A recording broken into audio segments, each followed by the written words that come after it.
Joining us now is Tony Sacconaghi, Bernstein senior research analyst. A lot is swirling around, Tony, and I can't rank which concerns have hit the stock or sort of, I don't know, put a bump in the road for Apple's inexorable rise, which we've seen really for decades almost. But I'm worried that there is a bit of a sea change in the future for Apple. Is there, or is it once again, demise is being greatly exaggerated? Good morning, Joe. There are a lot of factors swirling around Apple today, but I do think the core of the business is fundamentally intact. This is a company that has 2 billion devices in its installed base, about 1.2 billion unique users, and they have a capability to develop new products that consumers want to go and try. Now, the Vision Pro is expensive, and it's not going to be a mass market product for several years, but Apple has the brand and cachet that consumers will embrace new products and, equally importantly, embrace new services. And that platform of 1.2 billion users isn't going anywhere, and Apple has the opportunity to leverage that going forward. And so I think if I had to sort of dimension the next 5 years, the last 10 years, Apple's grown earnings at about 12%, compounded earnings revenues about 6%.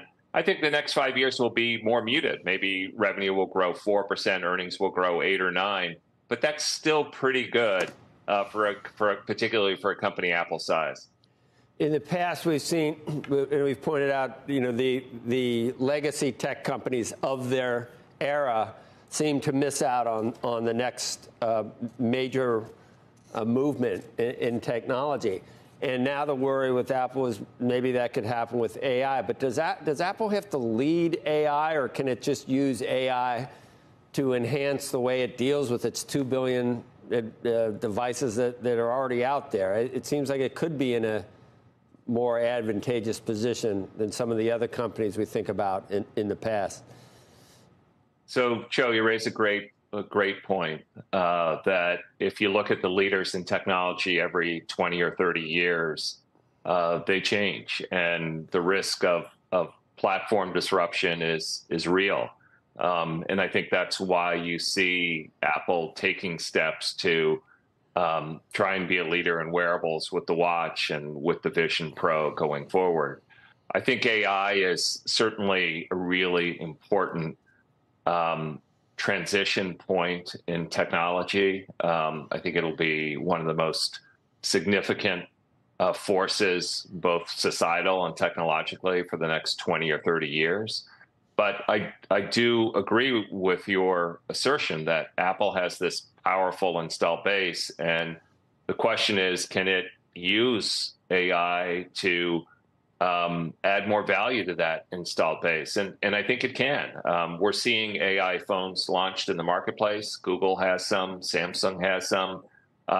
We think that Apple will have AI-enabled capabilities in its next phone coming out in September.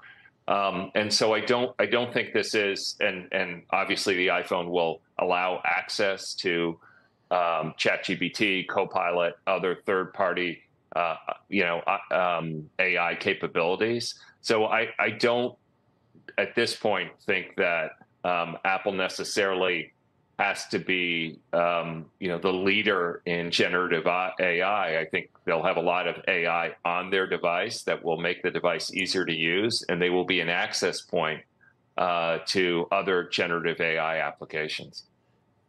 I mean, I think I don't know what the market cap was in Apple when we said, what's next? What about a car? Well, that's not going to happen now. What about this? What about that? Are they going to buy this? Entertainment, all those things. Somehow they've gone almost, it has gone almost $3 trillion, not quite, but it was close, just on building out services in the ecosystem. And I guess there's no reason to think that can't continue if you do that effectively. Yeah, I think what Apple has shown with services is, so this is a business that's a little over 20% of revenues. It's been growing double digits. So services alone is adding almost 3 points of growth to Apple every year. And it's a function of a few things. Apple's introducing new services every year, whether they're media services or financial services. They're deepening penetration. It feels like I need more storage for iCloud, seemingly every few months. They're taking price on some of those services. And they're deepening penetration. There are many parts of the world where people still don't have services. So that trifecta of being able to sell services in new parts of the world, raise price, and introduce new services, likely means that business can grow double digits for several more years. All right. I don't know what, maybe the demise, again, greatly exaggerated, but you did say, that's ratcheting down growth and in revenue and earnings, I guess, Tony, but it's still pretty good nonetheless, and it would still compound on the stock price if the multiple stays the same. Seems like it's not that expensive either. So maybe it is, it's too early to say it's over.